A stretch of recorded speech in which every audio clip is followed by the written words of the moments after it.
What is the most awkward thing that Ali has ever asked you to do for him? Hey friends, welcome back to the channel. Today I'm joined by my, I was going to say lovely assistant, but that sounds like crass. by my personal assistant, Elizabeth, link to her YouTube channel down below. We're going to be answering some of the questions that you guys sent in via Instagram, you dirty dogs. All right, before we get started, do you want to introduce yourself to the friends? Yes, hi. So I'm Elizabeth. I'm Ali Abdaal's ex-personal assistant. I'm also a fourth year medical student and I have a YouTube channel too. Great. Why are you my ex-personal assistant?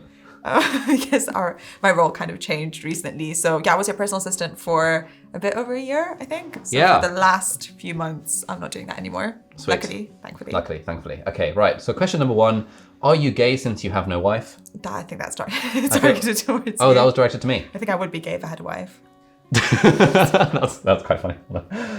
What do you think about her YouTube channel? That's towards you. Oh yeah, what do I think about her YouTube channel? I think it's cool. Okay. I watch all of the videos. That's an absolute lie. I comment on all the videos. That's a lie. Hi, my name's Elizabeth and I'm a medical student living in London medical student and artist living in London. And today I want to talk to you about why I just love Notion and taking notes from all of the books that I read. That's what you think of my YouTube channel? Uncanny, You've right? clearly watched just one video. Uncanny. I haven't done my intro in months. Or like, so guys, I don't know how to say this, but I'm leaving medical school. Wow. That's good, isn't it? Okay, cool. I think it's great. I think it's good. You started during the first cohort of our part-time YouTuber Academy. Yes, I did. I think Elizabeth is a shining example of a success story from what happens with consistency and putting in the work and stuff like that. Are you worried Elizabeth might become a better YouTuber than you? Yes, genuinely. Really? Like, honestly, this really worries me all the time. The thing that worries me about this is that, like, Elizabeth has just grown so ridiculously fast. Like, it took me 6 months and 52 videos to hit my first 1,000 subscribers. And then, like, it was pretty fast growth, but it was like painfully slow compared to where you are, like 6 months of, how long have you been doing YouTube? Like 6 months? 8 months. Almost. 8 months. 8 months and like 80K subs, something like that. Not quite there yet. It's not quite there, 75K subs. It's pretty ridiculous. I worry about this all the time. Is this something you worry about? No. I guess you won't worry about it. No. You just feel like, well. I don't think it's gonna happen. I don't think there's anything to worry about. Right. Question 5, how did you guys meet? Do you want to tell the story? Oh yes, let's do the story. So we met over text, Instagram DMs. I slid into your DMs. You did? That's the formal story, yes. So basically, okay, this is a long story. So Ali was the first celebrity that I ever followed because I don't actually use Instagram that much. And I saw your YouTube videos, then I followed you on Instagram because you seemed cool. This is what I thought at the time, let's just be clear. And then you were doing an Insta live in your house. This was peak lockdown, something like March 2020. And you were doing pull-ups, which is when I almost shut off the Instagram live. But I'm glad that I didn't, because then you announced that you were looking for a PA. And I just left my job at Selfridges because of the lockdown. So I was looking for a job at the time. So then I wrote you a DM. This was like 3 a.m. something like that. I wrote you a DM saying that, do you still have it? You probably still have it. Find this DM. Okay, I'll find it while you keep telling the story. So then I just wrote, oh, hey, Ali, heard that you're looking for a PA. I'm looking for a job, let's do it. And then I woke up kind of the next morning realizing how utterly embarrassing that was. So I sent you a legitimate email with my CV and details about why I would be a potentially good person for the role. And then you called me that night, I think. So yeah, a few hours later, Ali wrote me a DM saying that, yep, let's chat. And then you called me and I got hired on the spot, basically. It was the same evening. Yeah, it was the same evening. Yeah, so this is the message that you sent. Oh. Hey Ali, med student at KCL here, saw your live and you mentioning you were planning on getting a PA. Don't know how serious you were or if you read your message or request for that matter, but just wanted to drop a line in the slim chance that you see this. Hit me up if you want to discuss it. Thanks in advance and if necessary. I replied, like the same day, hey, saw your email. You free for a quick call tonight? Oh, this must have been after midnight. Yes. Yeah. So the next morning I was like, hey, saw your email. You free for a quick call tonight? Ah, the perks of quarantine. Absolutely. Let's do it. Let me know when. Me. Now? Oh yeah, sure. Phone/video call. And then video call started 21:10. Is that how long it lasted? Or I think it was like 9 p.m. Yeah, it was something It must have been at like 9 p.m. Yeah. And then you sent me a bunch of like your medical illustrations or something. Yeah, that came up in the call. Oh, yes. Then I sent you a list of things I wanted a PA to do. Yeah. And you said, yep, that's all fine. I also told you that I didn't then need you to were get hired paid for a bunch. Yes, you said. That was in our call when I was like, oh, Ali, you don't need to pay me for this, by the way, until I get used to it. And then at the same time, you were saying that, oh, this is going to be your salary. So no, it was on the message. You said, was it on the message? Also, money-wise, no pressure in the beginning. If it works out good, if not, then let's say this is on me until I'm worth it. Okay. But you sent that, like, as I was typing, I was like, oh yeah, money-wise, I can offer £100 per day. That's what the other guy started on. And then we can do a 1-month trial to begin with 1 day a week if that works for you. Yeah. And then you were like, That's how it all oh, started. okay, I should have stayed quiet. That would be perfect. Thanks, Ali. I'll go through your list ASAP. Oh, That's how we met. Yes, Yeah. that's how we So you slid into my DMs. I replied. We had a DM conversation, and then an Instagram video call. Yes. And then, And an email. There was an email involved. was there some email involved? No, I sent you an email on your account, and Did you you? saw the email. Yes, that was not my job your application. email had I your sent CV attached to it. Yes, that's the one. She never read. Still haven't. Okay, next question. Why do you need an assistant? Elizabeth, why do you need an assistant? What, me? No, it's for you. Okay, it's obvious why I need an assistant, right? Look, I'm kind of a big deal. You've recently hired an assistant as well, though. So I don't have an assistant at the moment. okay, So. but like, why does one need an assistant? I think it's to take care of these small administrative tasks, answering emails. For you, I think it's mostly emails and fan mail and organizing things and getting you to the right places at the right time. You can be quite forgetful. Okay, what about you? Me? Yes. Why did you decide you wanted a PA? It was kind of the same thing, I think. I think once you get started, having like a social media presence, there's so many emails, sponsor requests.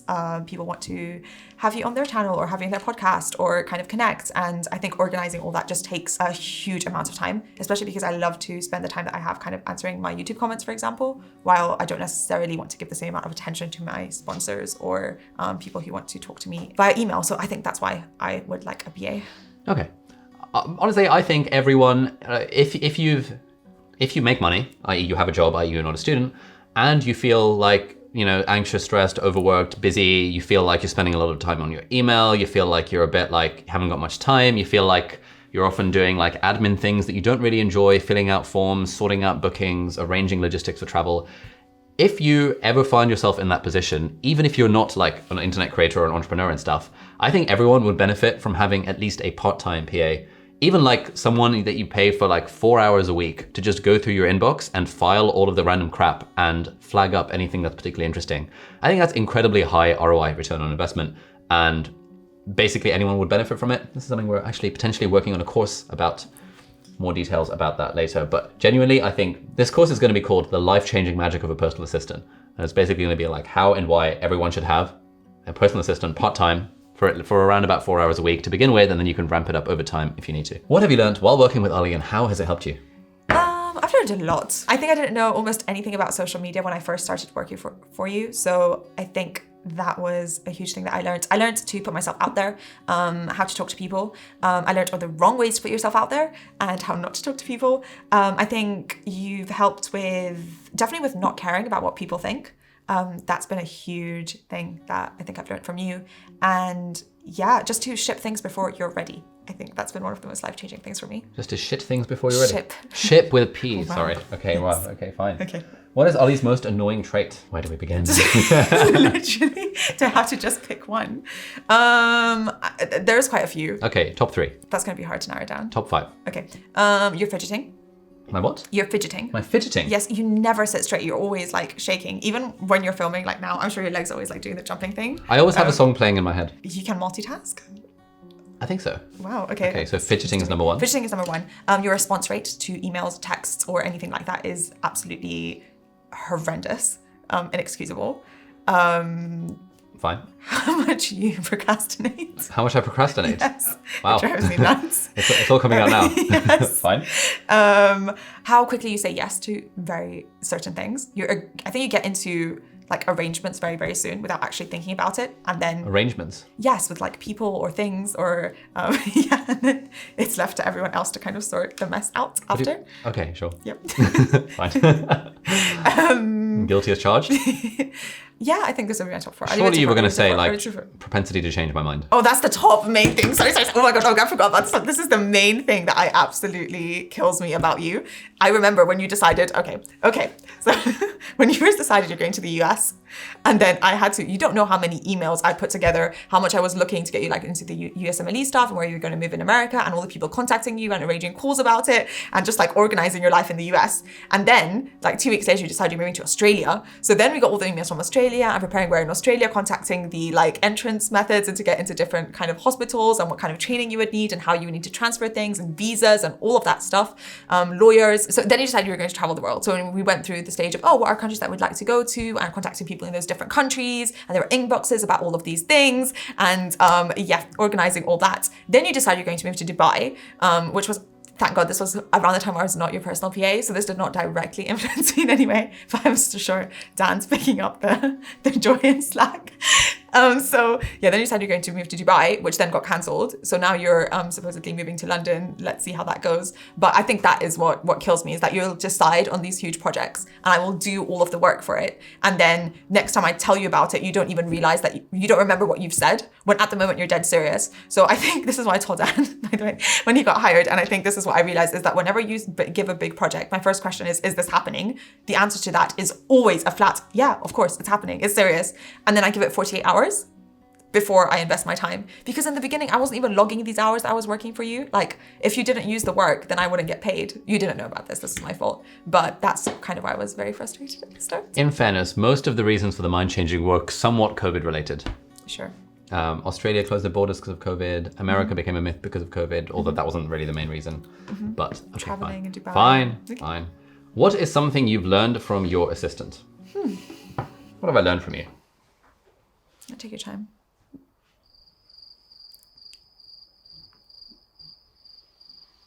Don't take too much time. Wow. Wow.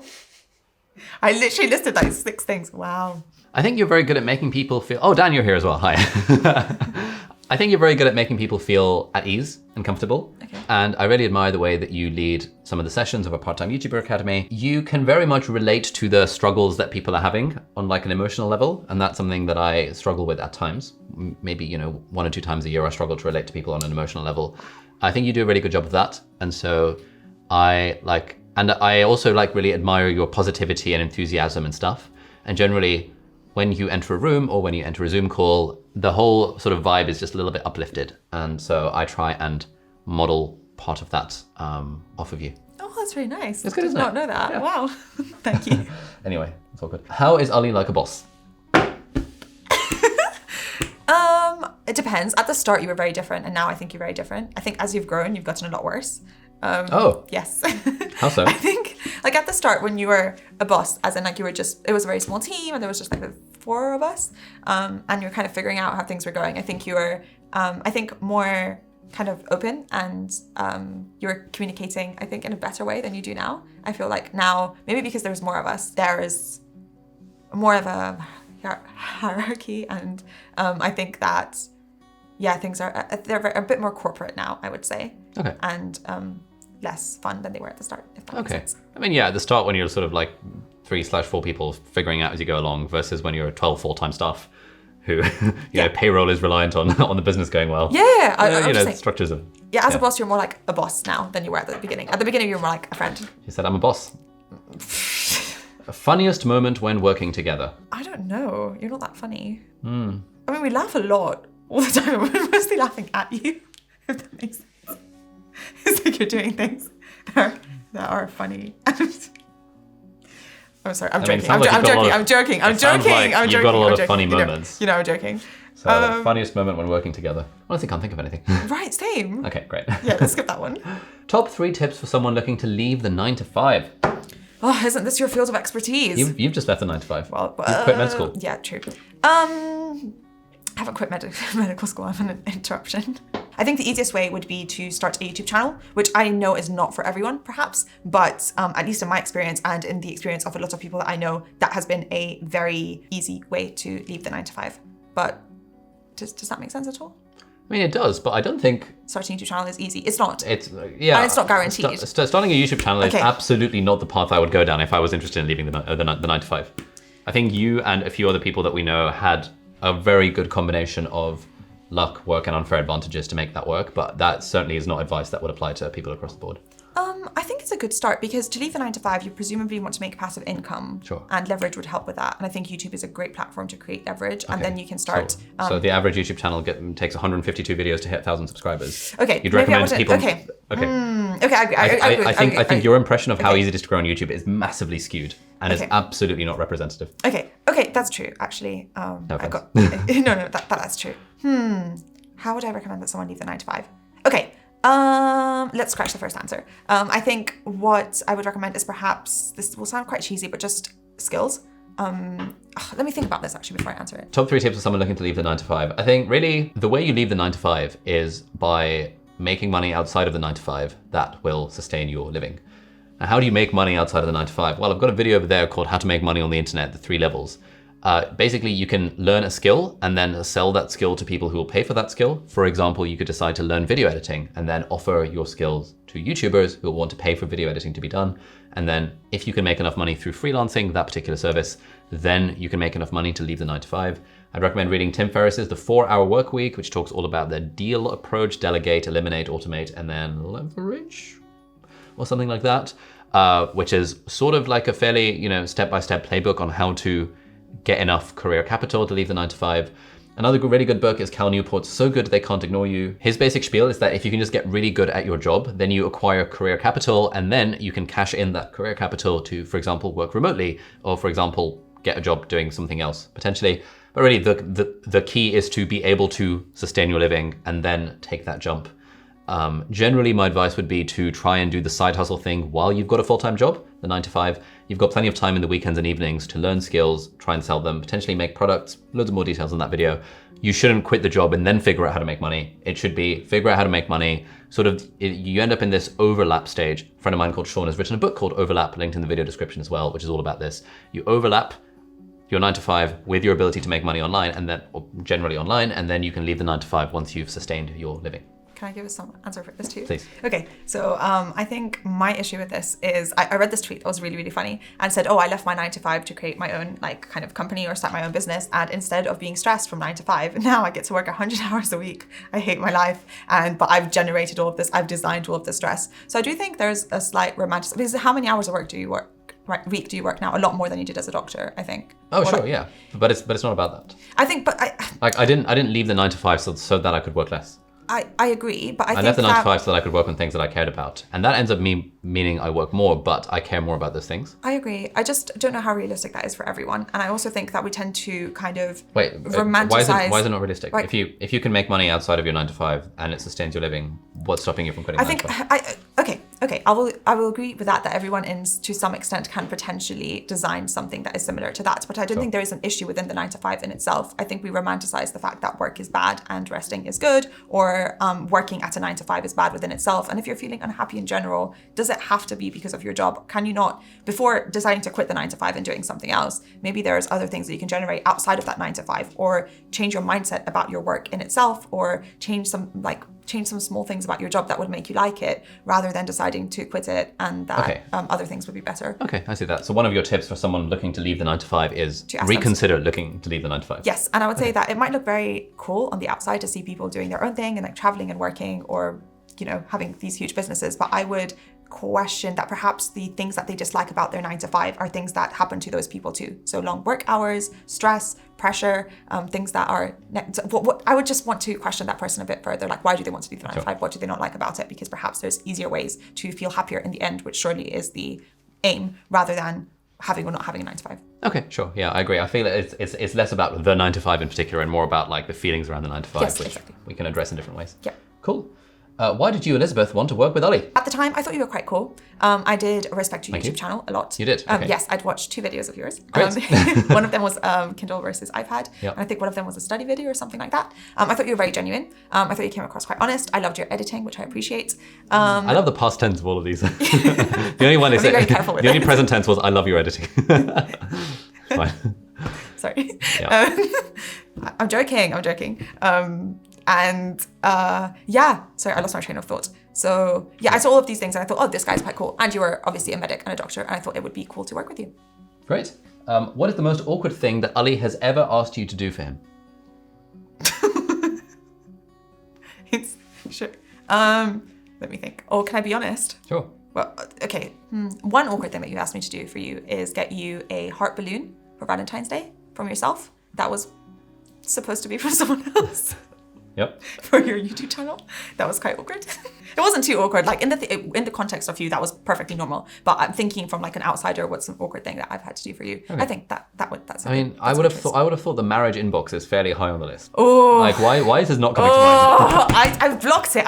I completely forgot. It's Dan's problem now. Yeah, I think the marriage inbox is the most awkward, annoying, frustrating thing about you. What is the marriage inbox for the uninitiated? Oh, I apologize so much if this is the first time that you're hearing about this, but Ali decided to get married, and one of the way that he thought that the way that he thought that he would approach this was to announce on this channel and on every other social media platform that he was looking to get married, and any interested party may contact him via email, also sending a photographic proof of their existence and what they look like, and he would get back to them. What was that email address? marriage@aliabdaal.com. Cool, just checking. Yes, it's still open. It's still open. You can still apply. That was very, very frustrating. Why was it frustrating? Where do I begin? I do think that you set up false expectations. There's a lot of things that I have issues with. One is the false expectations. How many emails did you respond to? I didn't say I'd respond to people. Oh, okay. But I don't think you made it clear in the beginning what would happen, because I think some girls took this very, very seriously. They sent like videos of themselves. Really? Like, yes, YouTube videos that they've edited, like applying for you. They Why sent like very haven't I seen detailed these? essays. They're all in your marriage tab. Oh, I forwarded you some of these on Slack. I need to look at this more often. Yeah. So people take it very, very seriously. Okay. And then they follow up with 4 emails like, Ali, why aren't you answering? Because they think the way that you say it is not that, oh, I have this email inbox that my personal assistant will see, and maybe I'll check these once in a while, and I'm going to probably ignore all of her Slack messages with links to your videos and ignore her prompts for these emails. And chances are 1 in a million that will actually see this, but if you want to apply. But by you saying, oh, I have a marriage email, email me, it sounds as though you're opening a contact with you, a path to contact you, which actually doesn't exist. And that can be very hurtful for people who are saying that, why did you not like me? What is wrong with me? I sent you all of this. Why are you not following up? And that very, very much frustrated me. I was extremely awkward. Okay. Also, I think there's a power dynamic in being a celebrity and wanting to opening yourself up to dating other people. I think there's perhaps things that you should consider that come into play, wherein people think that they know you, or perhaps know a lot more, definitely know a lot more about you than you know about them. Sure. And I think that needs to be navigated with a bit more delicacy than perhaps you give to the topic at all. So I think you're very like casual about it, which I guess is fine, but when others' feelings are involved, then I get frustrated with you. So what do you mean by navigate with delicacy? I think Like if I were going on a date with anyone and they were to Google me, they could find out a lot about me. That's slightly different, but you're announcing it on this platform, so it's guaranteed that everyone knows that you have 2 million subscribers and who you are, and can like binge watch all of your videos and know a lot more about you. So what's a more delicate way of approaching this? I don't think social media is the way. I don't think that it's impossible to find a wife through that means. I just don't think for the collateral damage that it causes, it's a very efficient way to do it. And it can perhaps put you at a position where you meet people who are perhaps not in it for the right intentions, or who are misled towards thinking that they know you. And on the other hand, don't you think it's a bit bizarre to like go on a first date with someone who knows so much about you, but you know nothing about them? It's what you sign up for. Like most people who Google their partner before a first date, or so I've heard, and so that risk is always going to be there. That's true, but yeah, that's why I find it awkward. Okay, fair play. Wow, you really went in. You asked me. Great. Why did Elizabeth get her job, and what made her stand out? Oh, okay. Elizabeth got the job because she DM'd me in a sort of friendly way.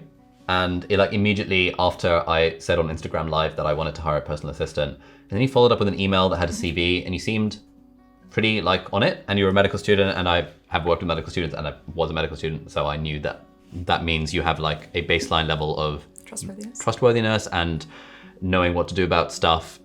And also the fact, I think a big part of what made me trust you with all of my email and card details and all that stuff from day one is that I know you have a number with the General Medical Council. And so if you were to do something really bad, I can make your life a hell of a lot worse than you would make mine. And so I was like, great, this is actually a perfect way to trial having a personal assistant. And then you were responsive to messages, and you came across reasonably well in that 9 p.m. Instagram video call that we had, not too corporate. And I think the thing that you said that sold me on this, because I was very unsure, I was like, I'm not really sure. You were like, look, what's the worst that could happen? Just try it out for a month. If I'm really bad, you can fire me, no questions asked, and it's fine, but at least you've tried it out. I was like, damn, that's actually a very good point. Yeah, okay, you're hired. Okay. So that's what made you stand out. All right, so we've answered 16 questions so far. We have another 20 questions to answer. Those are going to be in the Q&A over Elizabeth's channel, so click that video over there if you want to find it and subscribe to her channel and stuff. And we'll see you in the next video. Bye-bye. Thank you. Bye.